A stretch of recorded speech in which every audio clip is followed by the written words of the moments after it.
merci de nous rejoindre pour cette nouvelle quotidienne. Alors, au programme de cette émission aujourd'hui, nous parlerons des objets du monde des morts dans la culture kanak. Duke nous en dira plus tout à l'heure dans C'est bien de chez nous. Puis Anna, aujourd'hui, s'occupe de nous et elle nous parle des actions du club Kiwanis. On en saura plus tout à l'heure dans On s'occupe de vous. Et puis ensuite, pour le fin bon, on parlera aujourd'hui d'une recette revisitée, celle du tartare de thon à la sauce concombre. Et pour finir, Marie-Hélène nous présentera la filière Sapate, une filière qui a ouvert récemment au lycée d'Oneva à Wailou. Mais avant, je reçois notre invité du jour.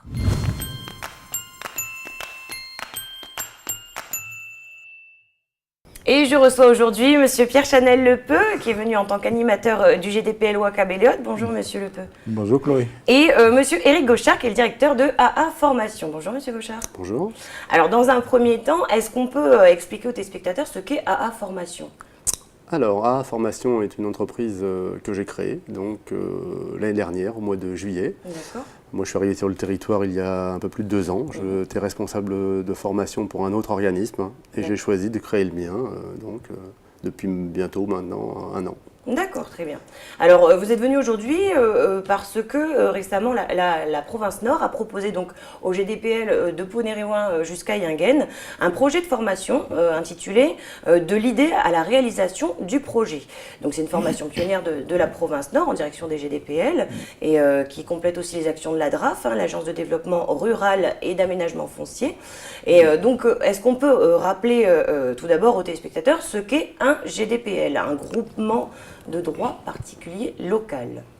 Bien. Donc, un GDPL, les GDPL, le groupement de droit particulier local, ont été créés il y a quand même lors de la réforme foncière.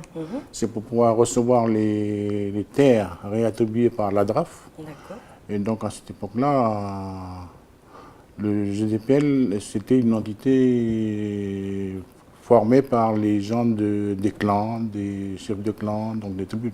Donc, au niveau de la province Nord, il y a une multiplicité de gens de GDPL. Et il y a actuellement, ce qu'on peut dire, ce sont des coquilles vides. Aujourd'hui, il existe des GDPL qui fonctionnent, mais il y a aussi des GDPL qui ont existé parce qu'il fallait attribuer le foncier.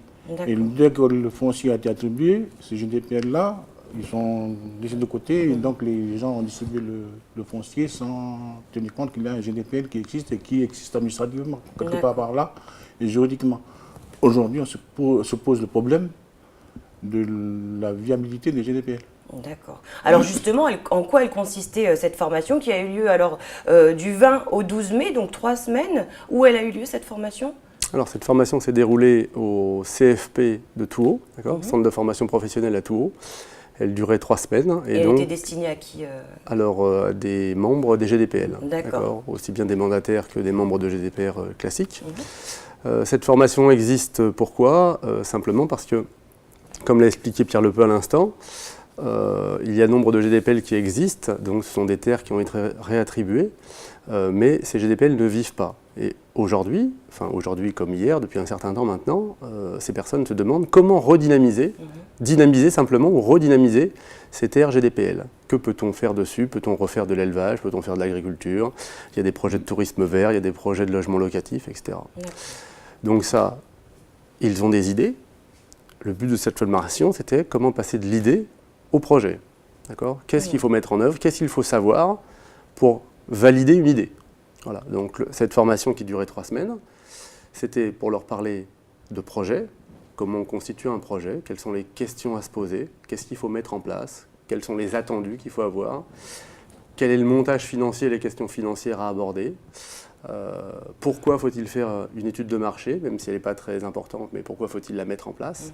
Tout ça pour valider leur projet et pour pouvoir monter un dossier qui va leur permettre déjà de savoir si leur projet est viable ou pas, et si il est déterminé qu'il est viable, eh bien, aller chercher des financements. Financements multiples, puisqu'on parle d'ingénierie financière, financements multiples, une fois qu'ils auront leur projet, s'il est viable, avec un dossier finalisé, alors ils seront à même d'aller demander des dossiers, soit par le biais du financement, soit par le biais de subventions, soit par des emprunts bancaires, terme. D'accord. Alors, quel est votre bilan à tous les deux, côté GDPL et côté formation, justement, de cette formation? Parce que 3 semaines, ça paraît quand même assez court pour tout ce dont vous venez de nous parler, c'est-à-dire gérer un projet, le mettre en place et aller jusqu'à sa finalisation. Effectivement, 3 semaines, c'est court. Nous, enfin, étant donné qu'on était un peu à l'initiative de cette formation, le GDPL, parce que bon, dans le GDPL, nous sommes organisés en commission technique et les membres de la commission technique devaient prendre chacun un projet. Donc nous avons, enfin comme disait M. Gauchard tout à l'heure, on a beaucoup de projets, mais il nous manque des responsables de projets. Et comment monter ces projets-là? Donc aujourd'hui, s'il faut faire un bilan de la formation, ce que je disais dernièrement à M. Gauchard, moi ça fait 30 ans que j'essaie d'animer un GDPL et à ce jour d'aujourd'hui, je n'arrive pas encore à mettre en place des personnes qui puissent prendre la relève. Les jeunes qu'on a fait former au niveau du BTS ou du BEPA au lycée de Pointe-Boute ou au lycée de Doneva, pour faire aller s'inscrire à des emplois d'administration ou des emplois autres, que revenir vers nous, vers les tribus, pour mettre en place les projets, leurs propres projets ou les projets du GDPR. Pourquoi à votre avis? Aujourd'hui, c'est d'abord un problème financier. Et ce qu'il faut dire aussi, c'est qu'au niveau de l'agriculture, beaucoup de choses, enfin des gens disent que bon, c'est pas rentable. C'est pas rentable parce que bon, il faut pouvoir écouler les produits, il faut pouvoir, donc il y a tout un circuit à mettre en place pour pouvoir se faire écouler, pour pouvoir faire rentrer l'argent. Mais bon, il y a aussi deux systèmes qui s'opposent, parce que bon, il y a le système d'autosuffisance de la personne qui est dans la tribu, qui vit dans la tribu et qui se satisfait de cette autosuffisance-là. Mais il y a aussi donc aujourd'hui donc la modernité, la mondialisation qui veut que bon, il faut de l'argent, donc ça crée un besoin, donc pour pouvoir s'acheter le meilleur. Donc, quelque part par là, donc il faut trouver un moyen de donner envie aussi. Donc, gérer le foncier, gérer la terre pour que l'argent puisse rentrer, pour qu'on puisse accéder à de nouvelles commodités qu'on pourrait avoir au niveau des clubs. D'accord. Et du côté de la formation, alors cette formation, est-ce qu'il y a des projets qui en sont sortis? Comment ça s'est passé? Alors, les participants sont des gens qui sont venus avec des projets, d'accord, enfin, des idées, comme je le disais. Après, force à eux de les mettre en œuvre au regard de ce qu'ils ont pu acquérir au sein de la formation, d'accord. Bon, il y avait des projets multiples. On verra demain si ces projets vont plus loin et si les personnes veulent les porter et arrivent à avoir les financements pour ce faire. D'accord. Voilà. Mais effectivement, il y a des velléités. Ce n'est pas les velléités de monter des projets qui existent. Ce qui manque, c'est la connaissance, hein, encore une fois, les questions à se poser et voilà, dans quel ordre, quel cheminement faut-il suivre. D'accord. Tout à l'heure, Monsieur Lepeu, vous disiez que vous étiez, vous disiez nous sommes à l'initiative de cette formation, c'est-à-dire, c'est qui nous? Nous, GDPL Ouakabelot, parce que justement, c'est le constat qu'on fait, c'est de dire, on a plein de projets, on a envie de développer le foncier, il y a plein d'idées, mais comment les... Le GDPL quand même dispose de 900 hectares de terre, et ces 900 hectares de terre, il faut faire quelque chose avec. Comment on fait? D'accord, donc et c'est là où on dit, maintenant, il faut peut-être former les gens.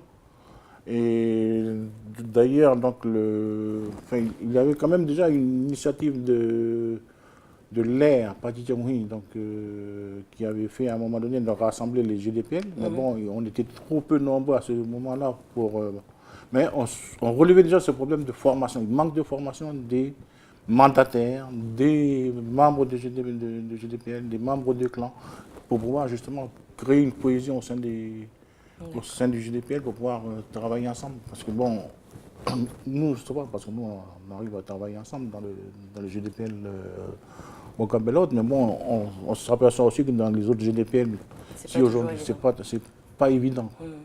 Parce que bon, il y a toujours ce problème de foncier. Donc l'objectif, c'était aussi surtout de mettre en lumière toutes ces problématiques et puis de lancer un appel, on va dire, à tous ceux qui sont dans le même cas, à tous ces GDPL qui ont besoin d'être formés, qui ont plein d'idées mais qui n'ont pas forcément les clés en main.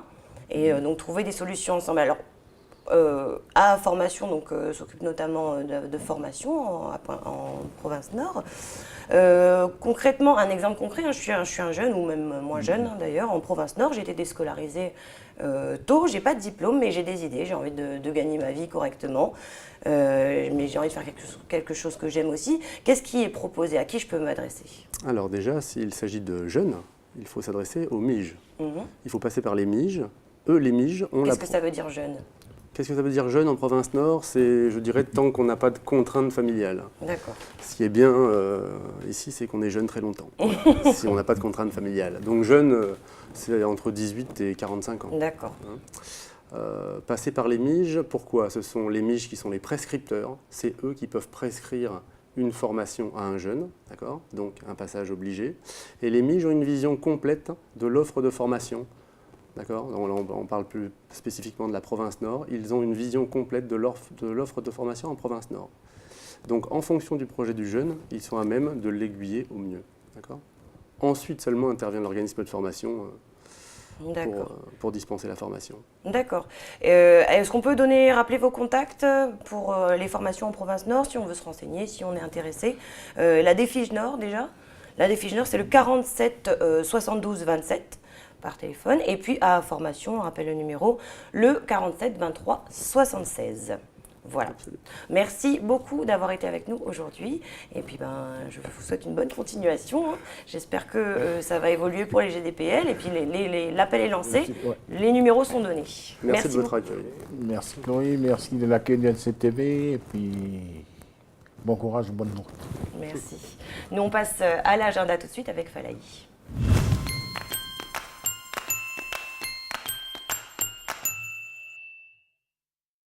Salut Falaï, alors t'as passé un bon week-end? Oui, salut Chloé, bonjour à tous. Bon, un week-end digne de ce nom, on va dire. Donc pour celles et ceux qui souhaitent programmer certaines sorties activités cette semaine, vous tombez très bien. Et oui, ça bouge dans le pays. Allez, on commence à Koné, en province Nord, avec le Conservatoire de musique et de danse. Oui, alors qui organise l'événement mercredi Taperas, demain mercredi 27. Alors c'est quoi? Alors ce sont les chorales de la zone VKP qui animent cette soirée où les chants polyphoniques, on parle des Dora, des Taperas et autres, seront mis en valeur. D'accord, on le rappelle, c'est demain à partir de 20h dans l'auditorium du complexe culturel de Koné. Et puis la commune de Koné lance un appel à sa population. Voilà, dans le cadre du jeudi de la province Nord qui aura lieu le 16 juillet à la place des Cocotiers. La commune de Koné recherche des exposants pour la représenter. Très bien, les inscriptions sont donc ouvertes.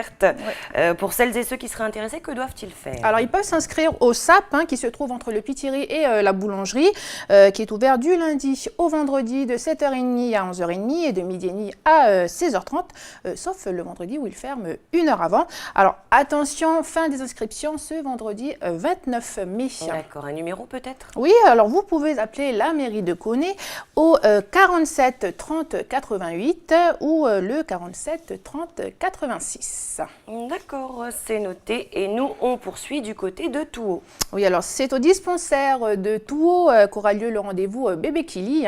On le rappelle, c'est la médiathèque du Nord de Poindimier qui se déplace dans les dispensaires pour faire la lecture aux tout petits. Donc c'est demain, mercredi 27 mai, à partir de 9h au dispensaire de Touhaut. Donc pour plus de renseignements, il faut appeler le 42 67 00. Voilà, et on reste dans le monde de la lecture avec la tournée du Bibliobus. Voilà, alors demain, mercredi 27, comme tous les derniers mercredis du mois, le Bibliobus se déplace jusqu'au foyer socio-culturel de Tchamba à Poneriwen. Alors ne loupez pas le rendez-vous à partir de 14h. Et pour plus de renseignements, appelez le 42 67 00. D'accord, c'est noté. On poursuit maintenant du côté de Koné.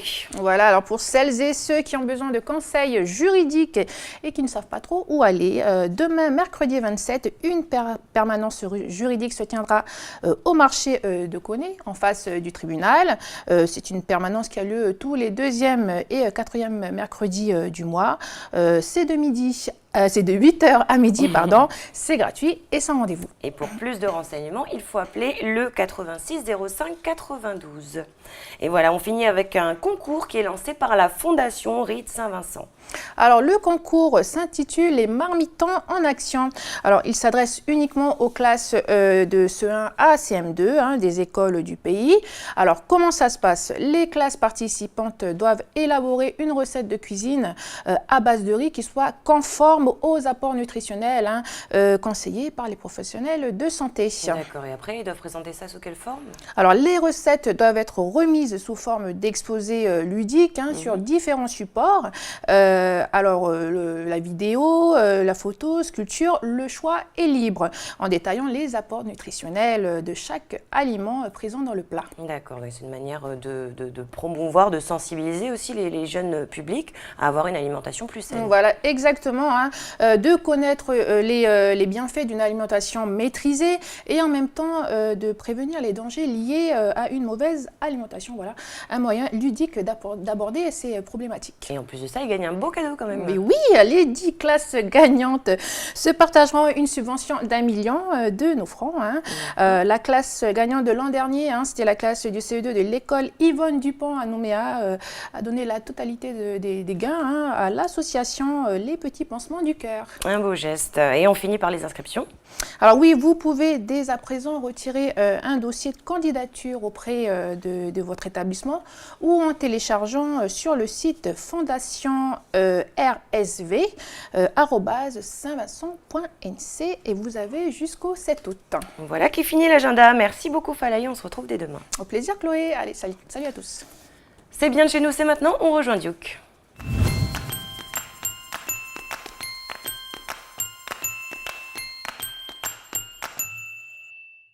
Bonjour Duke, alors aujourd'hui on va parler un petit peu du deuil ici au pays. Bonjour Chloé, bonjour à vous à la maison.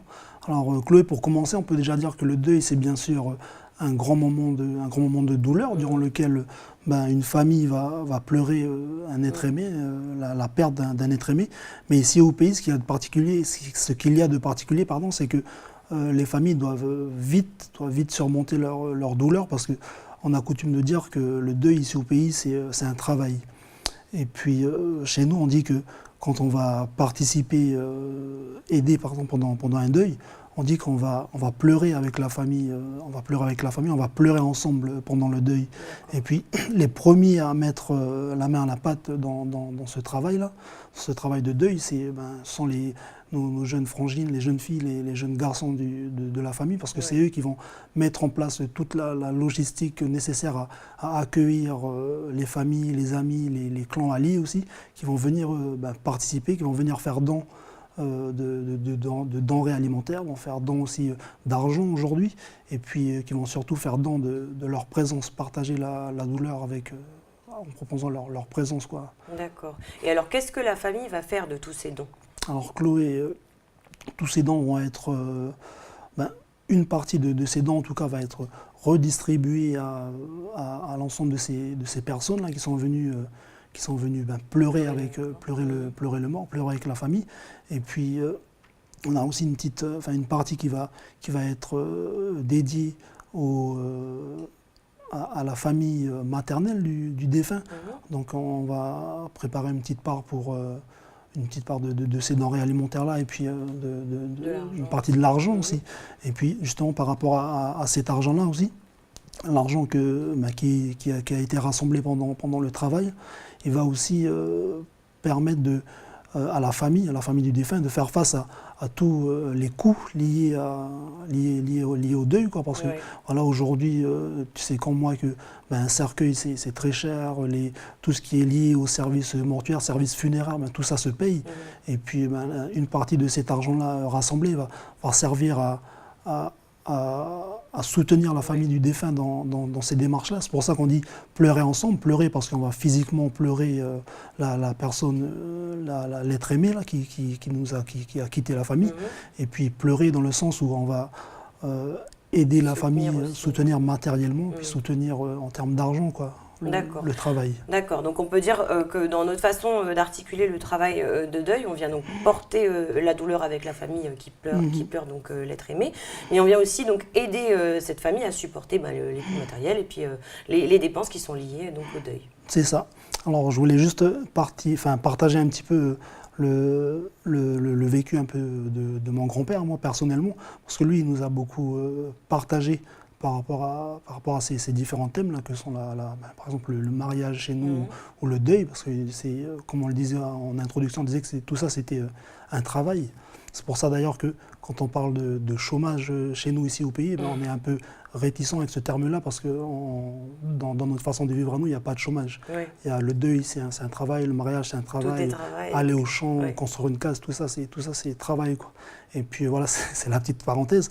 Mais par rapport à ce que mon grand-père nous a légué, lui il nous dit que le deuil, même si aujourd'hui encore dans le contexte dans lequel on vit, c'est difficile, il faut le préparer comme on prépare une naissance.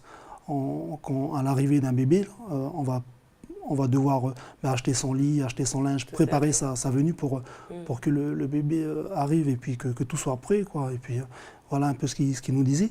Alors donc lui, sa démarche personnelle à lui, des années avant sa mort, il s'est acheté son cercueil, il a fait construire sa tombe, tout ça avec les pierres tombales, il a fait tout le nécessaire au niveau des services funéraires, tout ça il a payé de sa poche, quoi, petit à petit pendant des années.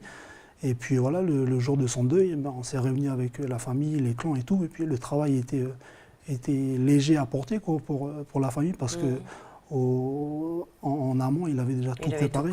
Voilà.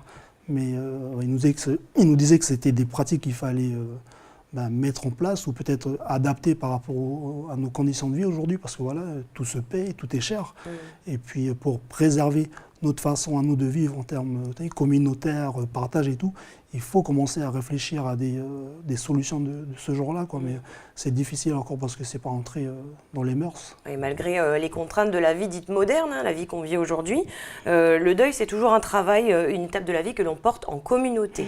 Mais par contre, il y a certaines pratiques ancestrales qui ont disparu. C'est vrai, Chloé, on peut dire que de nombreux rites sont différents selon les régions du pays, ont cessé d'être pratiqués, ou du moins sont de moins en moins pratiqués.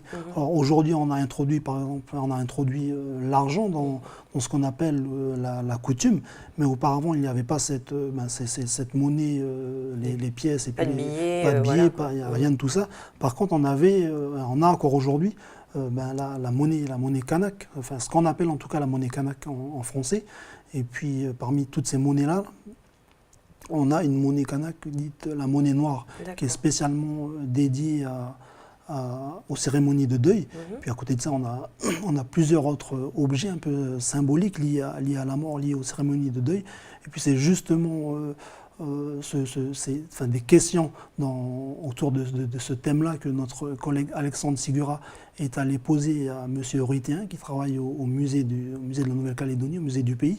Et puis donc, je vous propose à vous à la maison qu'on regarde ensemble ce reportage signé Alexandre Sigura.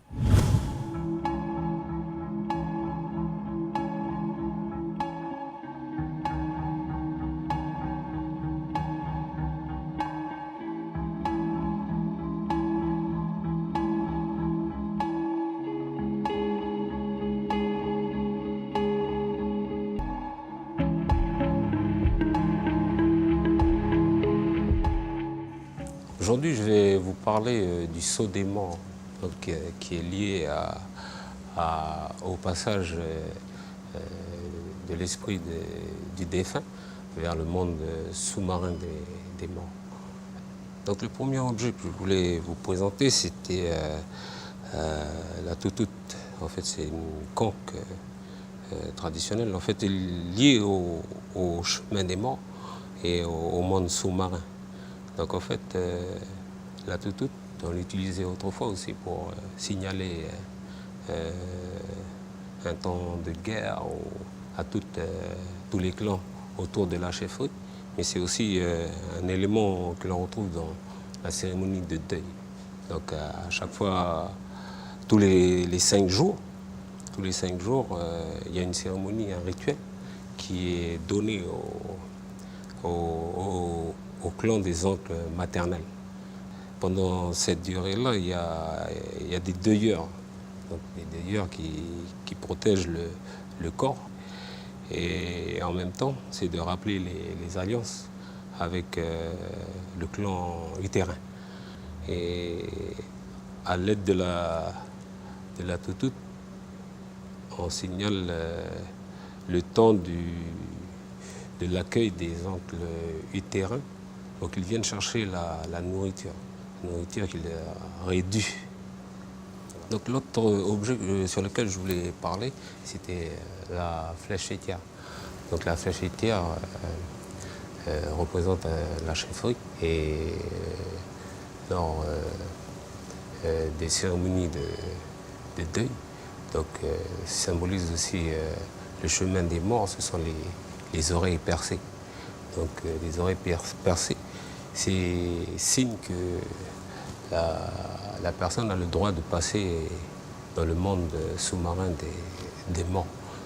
Dans la tradition, on dit que si tu n'as pas les oreilles percées, tu ne passes pas dans le monde sous-marin des morts. Donc il y a une expression en langue indienne, on dit Gepipewenra, Gepipewenre. Donc c'est une déesse qui tient la porte entre le monde des vivants et le monde des esprits de mort. Et dans la région de Wailou, ce passage-là, on le retrouve à la Roche-Percée. Donc un lieu sacré là-bas, des clans de la région Andiaro. Ensuite, je vais vous montrer un objet qui est représenté sur l'allée centrale de la chefferie. Donc la chambranle, comme vous voyez là, la chambranle elle est placée normalement devant la grande case. En fait, ce sont les protecteurs de la chefferie. Et comme vous voyez là, il y a comme si on avait mis un coup de hache sur la chambranle. En fait, ça symbolise l'arrivée des clans utérins, des clans maternels, qui viennent chercher ce qui leur est dû, donc la monnaie kanak. Donc en arrivant pour montrer leur mécontentement par rapport à leur neveu qui est décédé, donc ils viennent par mécontentement, ils donnent des coups de massue ou de hache pour montrer leur mécontentement au clan paternel. On appelle la cérémonie là, le Ndjendo. Ndjendo en langue indienne. Donc pour le quatrième objet, donc, je vais vous montrer, c'est la monnaie kanak. La monnaie kanak qui est un élément très important dans la culture kanak et est très symbolique également. En fait, la monnaie kanak, elle représente tous les clans endeuillés. Et quand on arrive chez le clan du neveu, donc chaque clan apporte une monnaie. Donc la monnaie que le clan paternel va donner aux oncles utérins, donc c'est l'assemblage de toutes les monnaies des autres clans et du clan paternel du neveu. Donc cette monnaie noire en fait représente la monnaie de fin de vie. On dit en langue indienne Kurumi. Donc c'est la monnaie qu'on donne au clan utérin. Et en fait c'est pour faire référence aussi à la naissance. Parce qu'il y a le deuil est lié à la naissance aussi. À la naissance, on a une autre monnaie qui est donnée à l'aîné l'oncle maternel aîné. Donc on lui donne la monnaie dès le départ, quand l'enfant naît. On dit mepema en indien. Donc c'est pour que l'oncle utérin lui donne le souffle. Et la monnaie noire, en retour pour le deuil, c'est celle où on redonne le souffle aux oncles utérins. Donc voilà, c'est ce qu'il faut rappeler par rapport à la monnaie kanak de deuil. Voilà, la couleur noire qui représente un peu les ténèbres, le monde des esprits des morts. Donc je vais vous présenter là le dernier objet qui est en fait le masque des deuilleurs. Donc dans la région Aïdia aussi, on dit que le masque de deuilleur, donc il est utilisé lors de la levée de deuil, mais aussi il servait aux deuilleurs à veiller sur la dépouille de leur levée. Donc ils sont choisis les deuilleurs dans le clan paternel. Et comme vous voyez là, il est composé de cheveux. Donc en fait, tous les cheveux qui sont là, de tresses, et ce sont ceux des deuilleurs. Donc ceux qui ont respecté les interdits liés au deuil, donc les cheveux, ce sont les cheveux les plus longs. Et ceux les plus courts, c'est parce que le deuilleur n'a pas bien respecté les interdits. Ensuite, vous avez la figure du masque en bois, la partie en bois, donc tirée d'un bois très, très dur, très résistant, et aussi enduit d'une huile de couleur noire. Donc c'est aussi pour symboliser le deuil. Et puis vous avez aussi le turban qui est un genre de fibre. Et le travail est très minutieux. Et à l'intérieur, vous avez un filet qui retient, en fait, qui est attaché, sur lequel on attache les plumes de Notou. Donc pendant toute la cérémonie de deuil, les deuilleurs qui surveillaient la dépouille ingurgitaient aussi des plantes magiques pour pouvoir porter aussi le masque. Voilà. Donc c'était pas n'importe qui avait le masque.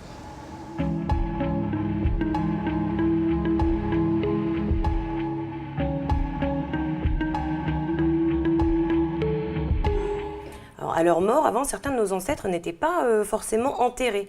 Ils étaient recouverts de tissus, comme ce fut le cas par exemple pour les momies qu'on a retrouvées à Vaux. C'est vrai, tu veux bien sûr parler des momies de Féténaoué. Donc c'est un site qui se situe pas loin de la tribu de Temala. Et puis donc voilà, ce sont des momies, on dit momies, en fait c'est le corps de trois ou deux vieux, je crois, qui ont été enveloppés dans des tissus végétaux, genre natte. Et puis voilà, en fait, tout ça pour dire que, comme tu le disais, nos ancêtres n'étaient pas tous enterrés. D'ailleurs, aux îles Loyauté, si tu vas te promener du côté de Lifou, Iaï ou Négoné, dans certaines tribus, tu passes au bord des falaises, tu peux voir qu'on a encore les squelettes de nos vieux qui sont entreposés là, qui sont visibles. Dans certains endroits, on allait même envelopper le corps de nos ancêtres défunts dans des nattes, et puis on allait entreposer, placer leur corps dans la coque d'une pirogue. Et puis ces pirogues-là, les vieux allaient les porter jusqu'en haut des falaises, et puis ils entreposaient ça là-bas. Et puis, dans les grottes aussi. Dans les grottes, voilà, c'est ça. Et le point commun entre ces sites funéraires, si on peut dire ça comme ça, c'est que tous se situent au bord de mer ou près d'une rivière. Au bord de l'eau, en tout cas. Au bord de l'eau, au bord des cours d'eau. Parce que on n'arrête pas de le répéter dans notre chronique. Nos vieux nous l'ont dit depuis, que l'eau, la rivière, la mer surtout, c'est le monde des esprits, c'est surtout l'origine de la vie. Et c'est pour ça que ces sites funéraires se situent pas loin, proche de l'eau, parce qu'on dit ici au pays que l'esprit il retourne à l'eau, quoi. Comme un petit peu l'histoire qu'on n'arrête pas de raconter sur les vieux de la Wayem, là, quand ils décèdent, leur esprit rejoint la rivière, et puis s'en va jusqu'aux îlots qui se situent un peu plus loin, au large, quoi. Et puis il se transforme en requin, en dauphin, en tortue, tous ces esprits quoi, de nos vieux. C'est pour ça qu'on retrouve ces sites funéraires près des cours d'eau. Voilà un peu ce qu'on peut dire par rapport à la mort et puis par rapport au travail de deuil ici au pays, Chloé. D'accord, merci beaucoup Duke pour toutes ces informations. Merci à toi et merci encore à vous à la maison. Et on retrouve Anna pour On s'occupe de vous, c'est tout de suite.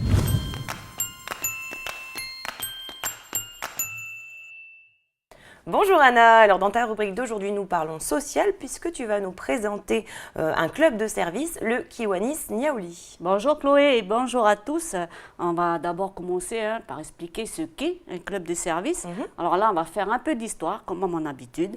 Alors le Kiwanis International, eh bien, c'est une organisation qui a été fondée le 21 janvier 1915 donc aux États-Unis, à Détroit dans le Michigan plus précisément. Ensuite, le premier club en Europe, lui, il a été créé à Vienne en 1963. Et en France, c'est celui de Metz en 1964. Ensuite, eh bien, il faut savoir que le siège mondial, il est installé à Indianapolis depuis 1982. Et puis aujourd'hui, eh bien, le Kiwanis, eh bien, il est présent dans près de 100 pays. Et il compte 8500 clubs. Et tout ça, eh bien, ça réunit à peu près 600 000 membres dans le monde. D'accord, et ils sont présents également sur le territoire. Alors, combien de clubs existent ici? Alors, Chloé, il faut savoir que en Nouvelle-Calédonie, eh bien, un club Kiwanis, il fonctionne en fait comme une association de loi 1901, dont les statuts eh bien, correspondent aux exigences du Kiwanis international. On compte près d'une douzaine de clubs, pour répondre à ta question, en Nouvelle-Calédonie. La majorité se trouve dans le sud, mais il en existe aussi deux dans le nord, un du côté de Poya et l'autre sur Kumak.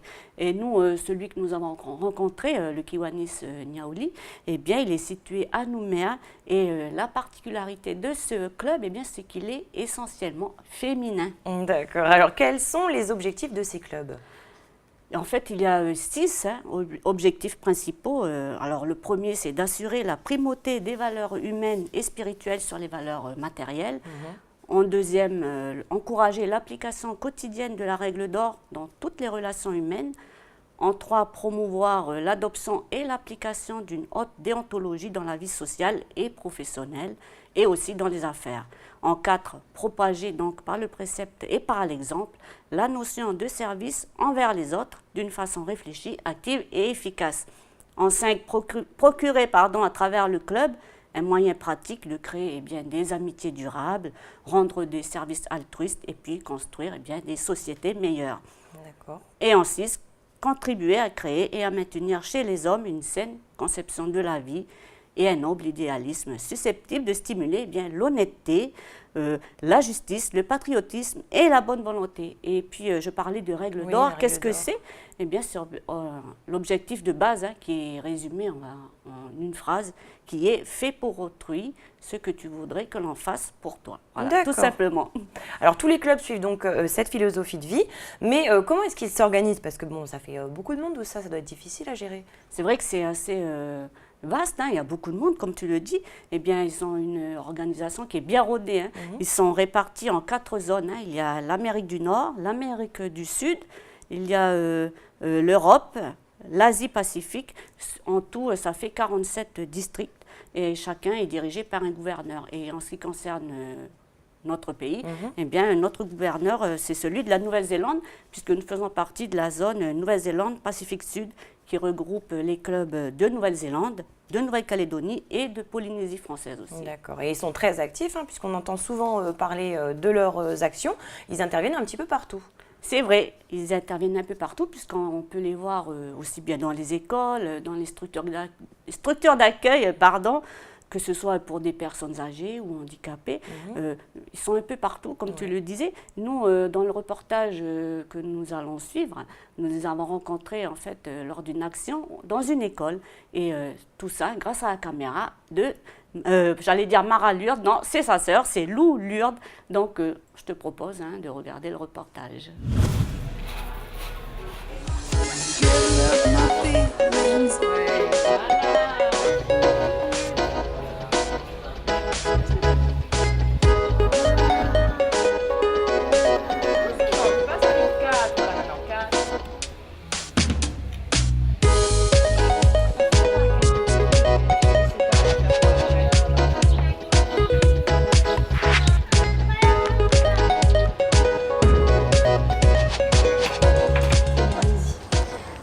Alors le Kiwanis, c'est une organisation internationale qui regroupe, composée de clubs de service. Un club de service, c'est un club, un lieu où se réunissent des différentes personnes qui organisent des activités en vue de récolter des fonds pour leurs activités sociales. Cela fait 7 ans environ que l'on aide l'école Amélie Cosnier, puisque c'est une école qui est classée en zone prioritaire de par sa situation géographique, donc avec des populations plus nécessiteuses que dans certains autres quartiers.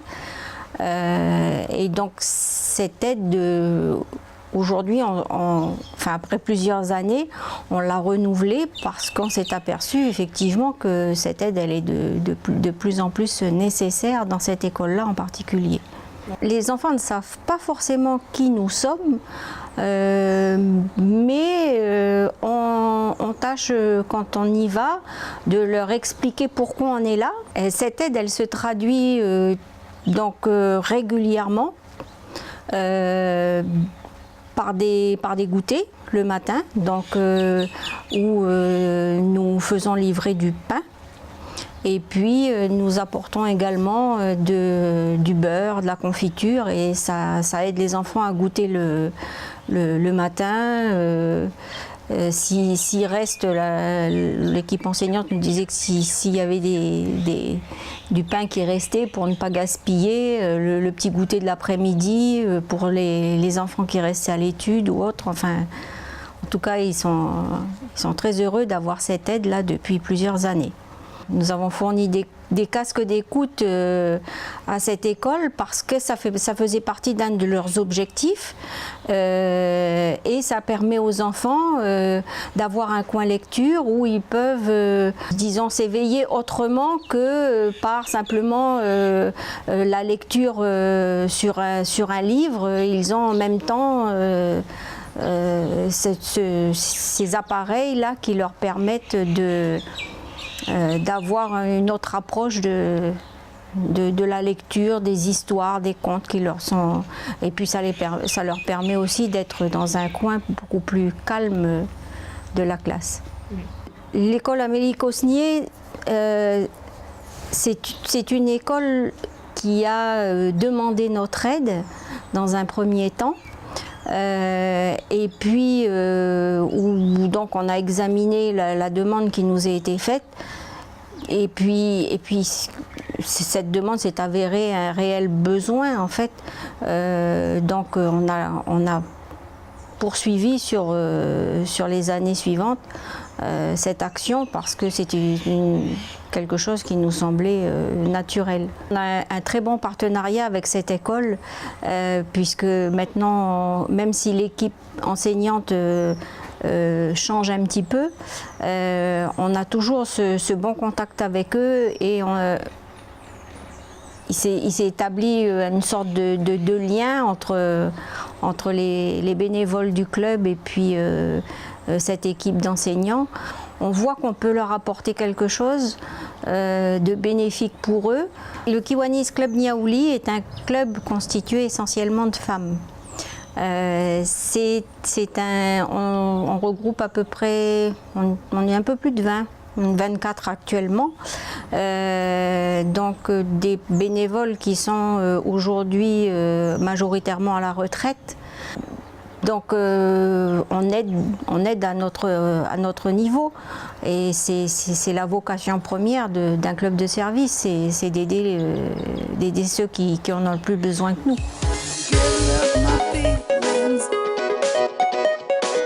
Voilà, chapeau à ces dames qui sont très actives, et puis surtout bonne continuation à elles.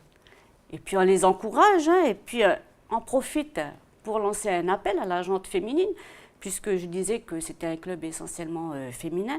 Et en discutant avec Colette Yanaï, qui est la présidente de ce club, donc elle me disait qu'ils avaient besoin un peu de sang neuf, on va dire, de sang jeune, puisque ces dames, elles nous disaient qu'elles étaient un peu, on ne va pas dire vieillissantes, mais voilà. Donc elles se sentaient un peu fatiguées, elles avaient besoin un peu de sang de neuf, relève. De relève, oui. voilà. Donc un appel à vous, toutes les jeunes filles du pays. D'accord, et bien l'appel est lancé, pas que les jeunes filles d'ailleurs, les jeunes hommes aussi. Pourquoi pas?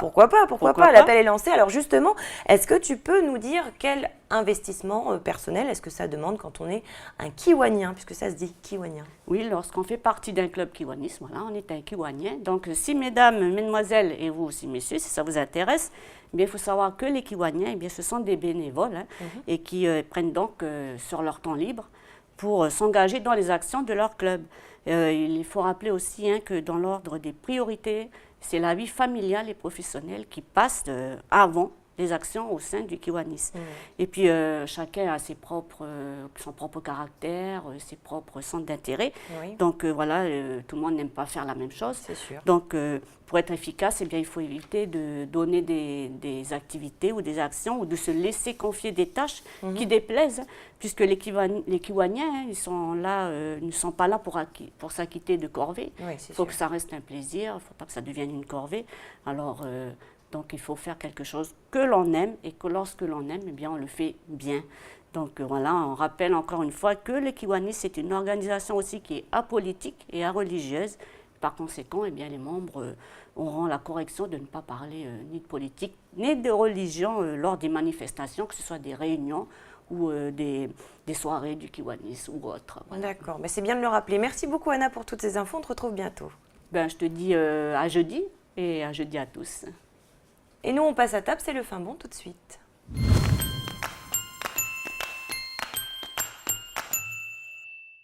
Le tartare de thon, c'est un plat qu'on connaît tous. Il est surtout très apprécié pendant les périodes de chaleur, de forte chaleur même. Mais aujourd'hui, c'est une recette revisitée que nous vous proposons, une recette un peu spéciale, la recette du tartare de thon sauce concombre. Vous verrez que le rendu visuel est plutôt surprenant.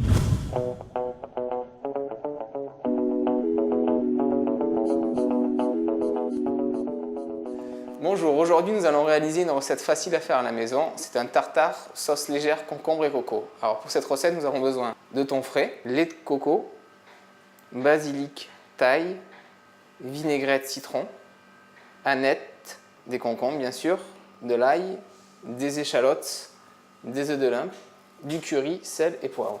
Premièrement on s'occupe du concombre. Donc hop, prenez un économe. Épluchez le concombre entièrement. Ensuite, parez les bords. Puis munissez-vous d'une petite cuillère à boule parisienne. Cette cuillère va nous servir à tailler des petites boules pour la fin de notre dressage.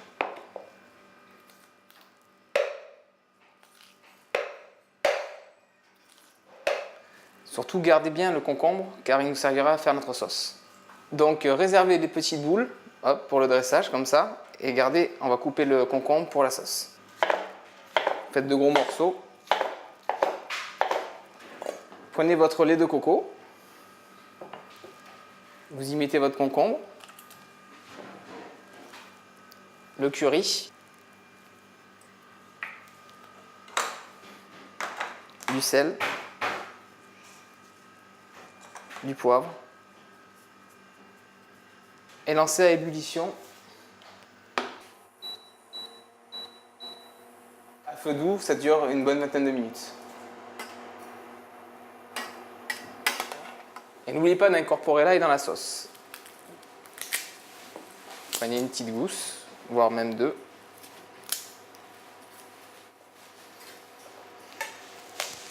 Vous les écrasez.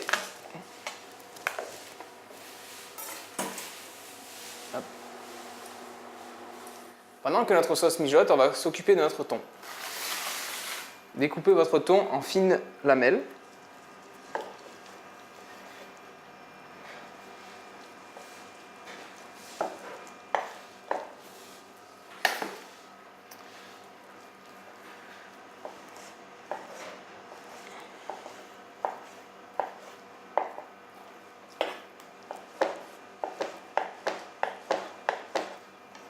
Et coupez-le en petits cubes. N'hésitez pas à faire des petits cubes car c'est plus appréciable au niveau gustatif.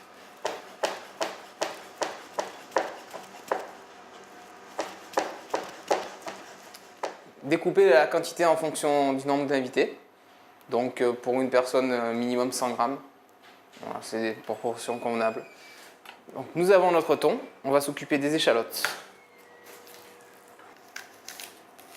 Épluchez votre échalote.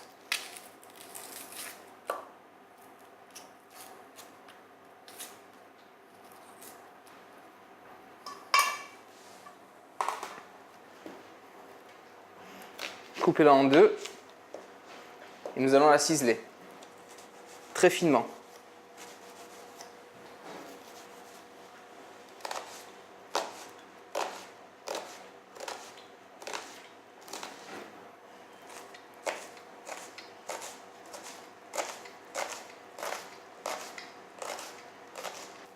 Mettez-la avec le thon.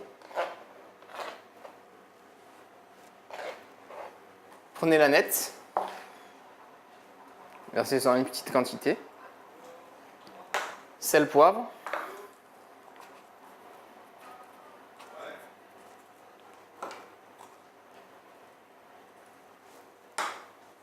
Et votre vinaigrette au citron. Puis mélangez le tout.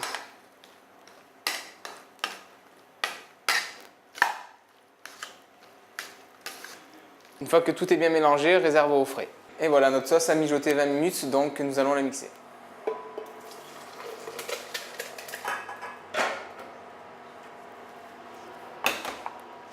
Nous allons incorporer un peu de colorant vert pour la couleur. Si vous n'en avez pas, c'est pas grave.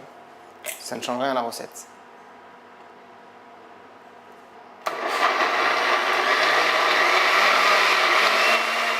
Une fois que le mélange est bien homogène, réservez-le au frais, car sinon ça cuira votre thon.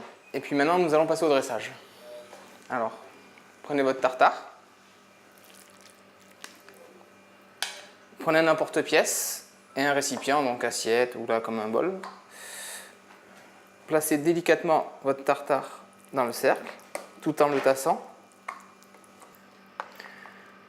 Quand vous arrivez à un demi-millimètre du cercle, à la hauteur, prenez les boules de concombre et tapissez le dessus. Tassez le tout, puis retirez votre cercle. Ensuite, versez votre sauce.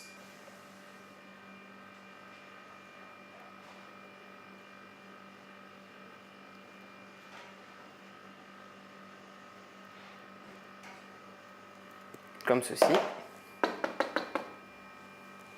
Prenez vos œufs de Limpe.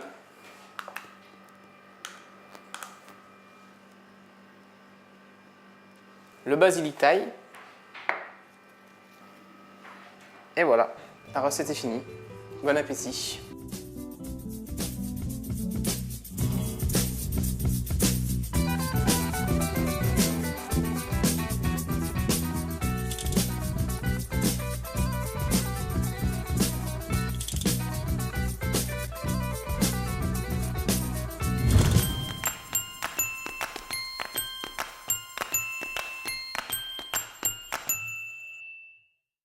Bonjour Marie-Hélène, alors aujourd'hui on va parler orientation scolaire. Oui, bonjour Chloé et bonjour à tous. Alors c'est vrai qu'effectivement aujourd'hui on s'intéresse donc à une des filières d'orientation, si tu veux, qui est proposée au lycée d'Oneva du côté de Wailou. Alors ce lycée il existe depuis très longtemps et il fait même un peu partie de l'histoire de la commune il me semble. Ouais, c'est exactement ça. En fait ce lycée professionnel, si tu veux, agricole, privé, fait partie du groupement scolaire en fait de l'ASE, qui signifie donc l'Alliance scolaire de l'église évangélique. Alors il faut savoir que le nom en fait de Doneva n'est pas uniquement, si tu veux, associé au lycée, puisqu'il s'agit de désigner le groupement scolaire dans sa totalité. Il faut savoir que ce groupement scolaire en fait comprend en plus du lycée un collège, une école primaire et puis l'internat. D'accord. Alors le nom de Doneva est indissociable aussi de l'œuvre de scolarisation menée par le pasteur, ethnologue et linguiste Maurice Lénart dans la région, puisqu'on en a parlé la semaine dernière avec Camille d'ailleurs. Exactement, c'est bien vrai. Alors c'est à Wailou, à la ferme Girard, que le pasteur justement Lénart organisera donc l'école missionnaire pour mettre en œuvre son travail qui était dédié, donc on le sait, à l'étude, à la retraite et puis à la formation donc d'une société chrétienne. Alors les premiers Kanaks justement chrétiens baptisèrent justement cet endroit Doneva, qui signifie le vrai pays. D'accord. Alors son œuvre de scolarisation, c'est difficile, s'est développée donc dès le début du XXe siècle. Une école pastorale existait justement pour étudier la théologie et former les futurs pasteurs. Et oui, 1903. C'est la date exacte en fait de la fameuse création, si tu veux, de la station d'Oneva, hein, comme on l'appelait à l'époque. Alors, sa méthode de travail, la méthode de travail donc, du pasteur Lénart, avec les canards, portait ses fruits. Et dans cette école ont été donc formés non seulement les premiers missionnaires, mais aussi les habitants de la région. Donc, il faut souligner qu'il s'agissait donc de la première école en milieu kanak et que Doneva donc a formé de nombreux responsables d'aujourd'hui. Alors, le collège a été fondé, lui, en 1958, en même temps donc l'alliance scolaire de l'Église évangélique, et le collège, il faut aussi le dire, est l'un des plus vieux établissements scolaires du pays. D'accord, et le lycée agricole, lui, fut créé bien après. Oui, en 84 en fait, vient la création donc du lycée agricole avec une filière CAP agricole, connue sous le nom donc de CAPA pour l'agriculture donc des régions chaudes. Et donc ce certificat, si tu veux, d'aptitude professionnelle agricole se prépare donc en 2 ans et est accessible après la 5e ou après la 4e. D'accord. Et avec ce diplôme, ensuite, qu'est-ce qu'on peut faire? Eh ben, avec ce diplôme, en fait, on peut devenir ouvrier donc agricole en aviculture. Donc l'aviculture désigne en fait l'élevage de poules, ou bien en production végétale. Et ensuite viendront les autres filières. Ouais. C'est ça, exactement, la filière horticole donc, qui est accessible après la 3e, qui permet donc aux élèves de décrocher un bac pro, donc production horticole après 3 ans d'études. L'objectif, c'est de devenir technicien agricole ou bien technicien horticole ou encore, pourquoi pas à terme, créer sa propre exploitation. Alors quelles sont justement les missions d'un technicien agricole? Alors son rôle, si tu veux, c'est bien évidemment de seconder le chef d'exploitation et de prendre soin des cultures, de nourrir les animaux, d'entretenir le matériel et les locaux, de gérer le stock. Et puis il peut aussi, pourquoi pas, se spécialiser et devenir conducteur aussi de machines agricoles ou encore devenir technicien en aquaculture et puis travailler dans des élevages d'animaux donc ou de plantes aquatiques. Donc il peut s'agir effectivement de poissons, de coquillages, de crustacés. Ah oui, c'est très intéressant. Il y a de nombreux débouchés en tout cas. Et puis pour ce qui est du technicien horticole, lui, qu'est-ce qu'il est amené à faire? Alors, il est soit ouvrier, si tu veux, hautement qualifié, soit il est responsable, si tu veux, d'une exploitation où l'on produit des légumes, des plantes, s'il s'agit d'une pépinière, ou bien des fruits. Alors, l'ouvrier, lui, on va commencer par le rôle de l'ouvrier, de ses missions. Il va donc être chargé de préparer le sol. Il va donc planter ou réaliser effectivement les semis. Il va surveiller, bien évidemment, la croissance aussi des plants. Il va prendre en charge l'arrosage. Il va veiller aussi à ce que les végétaux ne soient pas attaqués par des nuisibles. On parle de veille sanitaire. Il va également veiller à la fertilisation. Il va participer à la récolte, bien évidemment, stocker et conditionner donc les produits en vue de leur commercialisation. D'accord. Et le responsable d'une exploitation, qu'est-ce qu'il fait? Alors, il va mettre en œuvre, si tu veux, plutôt les productions en choisissant donc les variétés qui sont donc les variétés à planter, qui sont donc adaptées selon l'état du sol. Il va donc établir un calendrier de culture. Bref, il va faire les bons choix pour que la production soit optimale et puis qu'il puisse vendre ce qu'il a produit. Le tout, bien évidemment, dans le respect de l'environnement. Alors, c'est également à lui de prévoir, si tu veux, les besoins en matériel et en main-d'œuvre. Alors, est-ce qu'il y a une autre filière qui est dispensée au lycée d'Oneva? Alors oui, justement, la toute dernière filière qui est dispensée dans ce lycée-là s'appelle donc la filière SAPAT. SAPAT pour service aux personnes et au territoire. Donc il s'agit également d'un bac professionnel qui est donc préparé en 3 ans. Alors pour comprendre, si tu veux, ce qu'apprennent les élèves durant ces 3 années de formation, nous allons nous rendre directement donc, au lycée grâce à André Ravel et nous allons être avec elle pendant des ateliers justement de travaux pratiques. On regarde.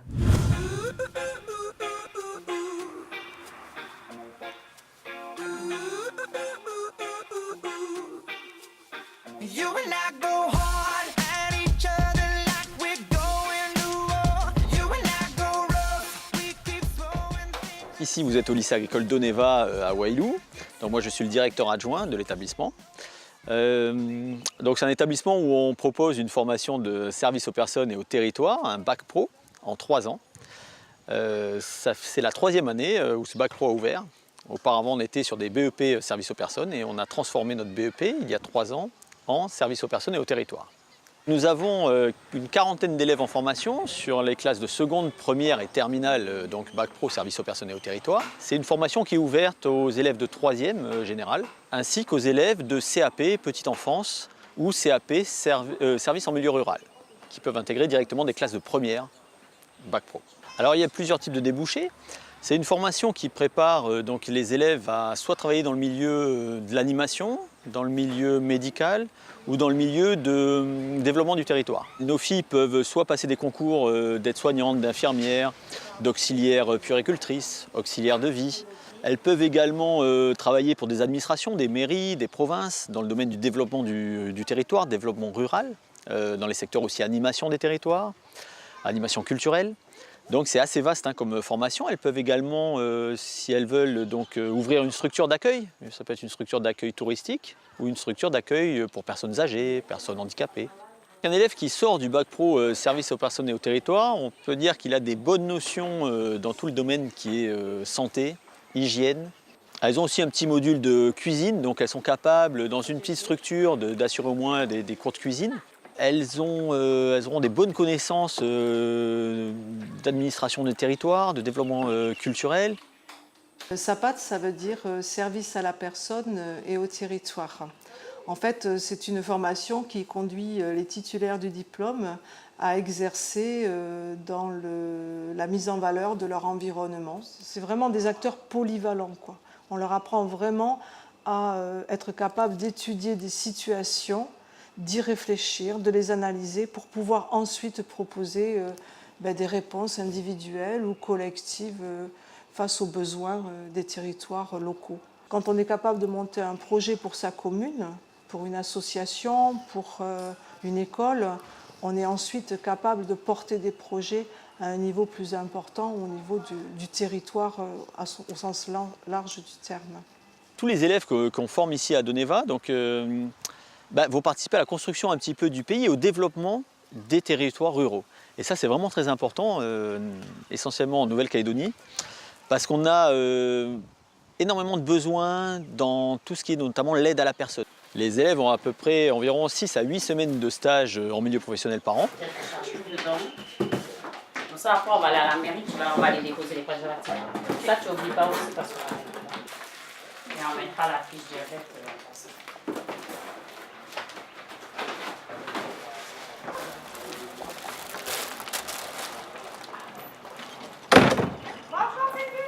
Bonjour Germaine. On a des stages en milieu hospitalier. Donc alors ça peut être hôpital de Poindimier, de Coumac, Gaston-Bourré. On a une période de stage dans tout ce qui est touristique, donc dans des structures, ça peut être dans des hôtels, soit en service, soit en cuisine, dans les hôtels un petit peu de toute la Calédonie. Et puis on a une troisième période de stage dans les administrations territoriales, donc ça peut être des mairies, ça peut être la province, ou des associations qui sont en charge du développement des territoires.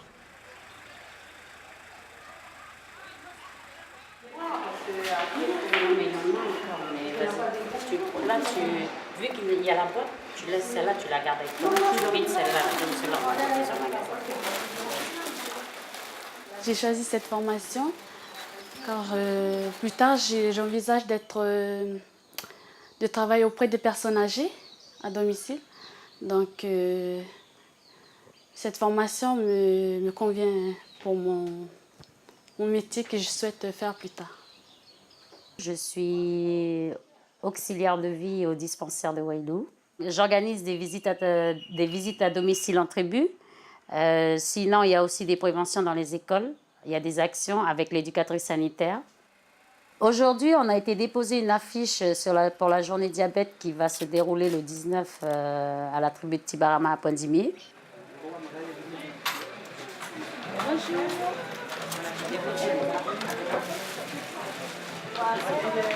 Merci, allez, cool. J'ai une visite à domicile à faire avec l'assistante sociale, comme je travaille avec tous mes collègues du dispensaire. Du coup, j'emmène mon élève stagiaire pour qu'elle voie aussi ce que je fais. Et on doit aller voir un patient pour un dossier du social. Parce que là, ce que vous avez demandé, c'est une rénovation ou une maison nouvelle? Une maison nouvelle. Le terrain, il est où pour le faire? Il est à côté là, le terrassement il a déjà été fait ou pas? Je vais l'envoyer à la province. La province, eux, c'est pour le financement. Ils vont prendre ça et puis ils vont débloquer les sous à Théassois pour que Théassois puisse commencer les travaux. Et à partir du moment où ça va être OK, ils vont vous envoyer un courrier Théassois pour préparer l'apport personnel. Allez, au revoir, bonne journée. À bientôt, on se tient au courant. Là, on vient de rendre visite à une famille dans le but de trouver un financement pour la construction d'une maison en lien avec un organisme social de la province Nord. L'intérêt de ce type de visite pour la stagiaire aujourd'hui, c'est de rencontrer un petit peu les personnes sur Wailou, de voir un petit peu les différentes problématiques qu'on peut rencontrer, et puis ça pourra peut-être au niveau de son futur métier d'aide à la personne lui apporter des outils.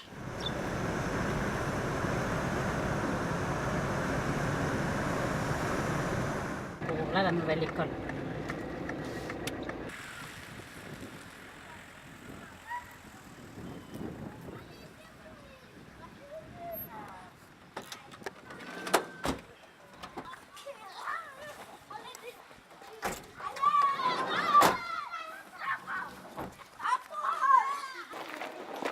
Bonjour. C'est quoi ça, atelier cuisine?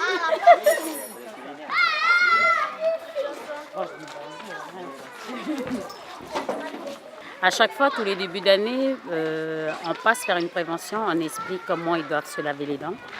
Puis tous les trimestres, on fait des dépôts de brosse à dents et de dentifrice.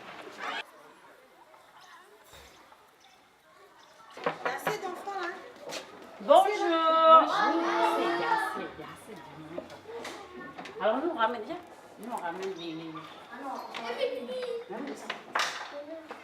Ben voilà, nous on vient déposer vos brosses à dents et puis vos dentifrices pour le 3e trimestre. Théa, tu vas chercher le panier là-bas s'il te plaît. Les brosses à dents, tu les mets à la poubelle.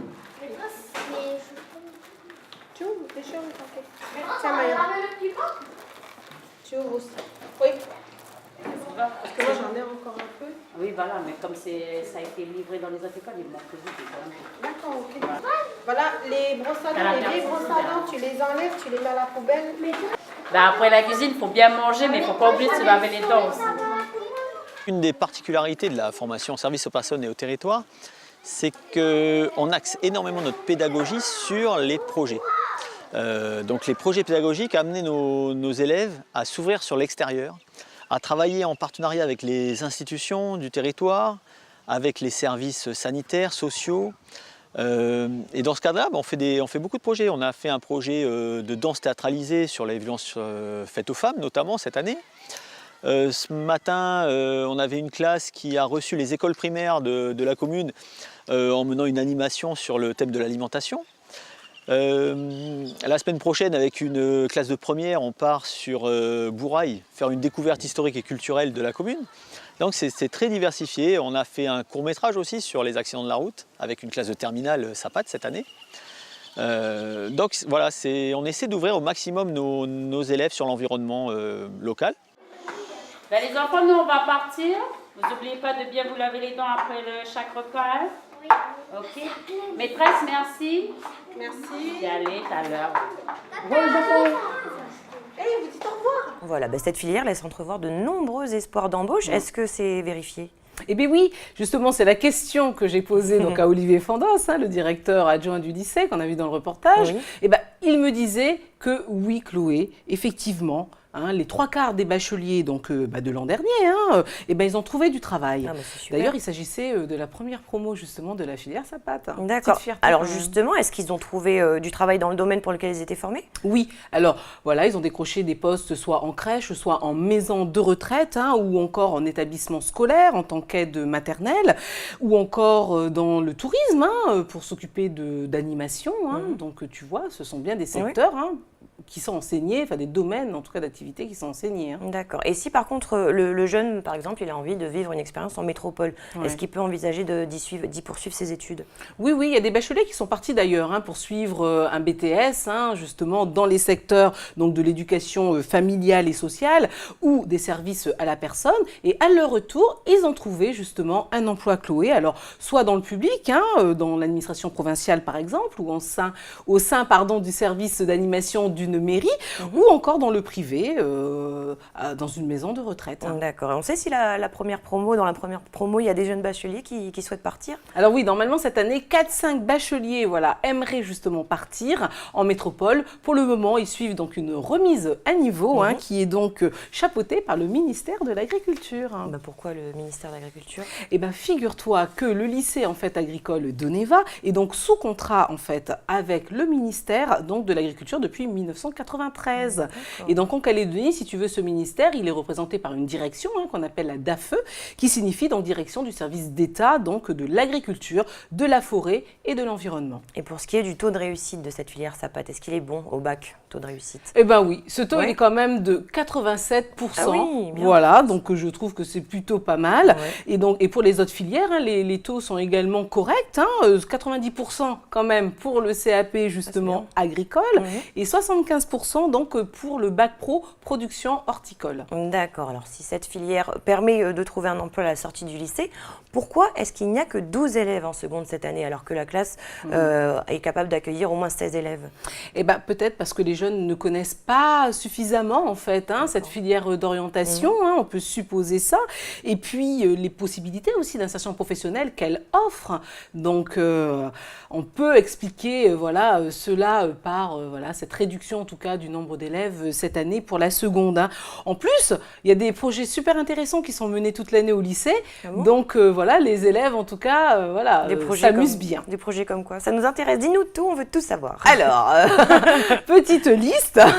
Alors il y a eu par exemple une semaine, si tu veux, dédiée au graffiti où ils ont donc décoré un mur du lycée. Il y a eu une semaine, si tu veux, apiculture où on apprend justement comment produire du miel. Sympathique, Une semaine d'initiation à la langue des signes. S'intéresser à son prochain lorsqu'il a un handicap. Bonne démarche aussi. Une semaine d'initiation au BAFA, le fameux brevet d'aptitude aux fonctions d'animateur, qui rentre complètement dans le cursus justement qui est suivi par ces jeunes. Ensuite, il y a également une semaine insertion. Là, on apprend à rédiger son CV, sa lettre de motivation, à préparer une demande de bourse. Il y a même des visites aussi de structures qui sont organisées telles que visiter l'école d'infirmière pour ceux qui veulent tenter le concours. Donc, tu vois, tout a du sens, on va dire, c'est normal, cela dit. Et puis, les jeunes... Oui, il vaut mieux, c'est certain. Et puis les jeunes ont aussi bénéficié, si tu veux, de modules pour apprendre à gérer leur stress, pour apprendre à l'expression théâtrale. Et puisqu'on parle justement de théâtre, figure-toi qu'au mois d'août, il y a un projet sympa qui va être mené avec la comédienne Marie-Thé Siwen, autour de l'égalité homme-femme. Donc, il y aura tout un travail sur la sensibilisation, justement. Ensuite, il y aura travail sur le scénario avant des prestations. D'accord, affaire à suivre alors. Exactement. Et au fait, ils sont combien d'élèves au lycée d'Oneva? Alors, aujourd'hui, on compte 93 élèves, bien répartis entre garçons et filles. Et puis, il y a 70 internes. Et puis, il faut savoir que les jeunes, ils viennent de partout du territoire, de la Grande Terre et des îles. Et bien, c'est là-dessus qu'on termine. Merci beaucoup, Marie-Hélène, pour toutes ces infos.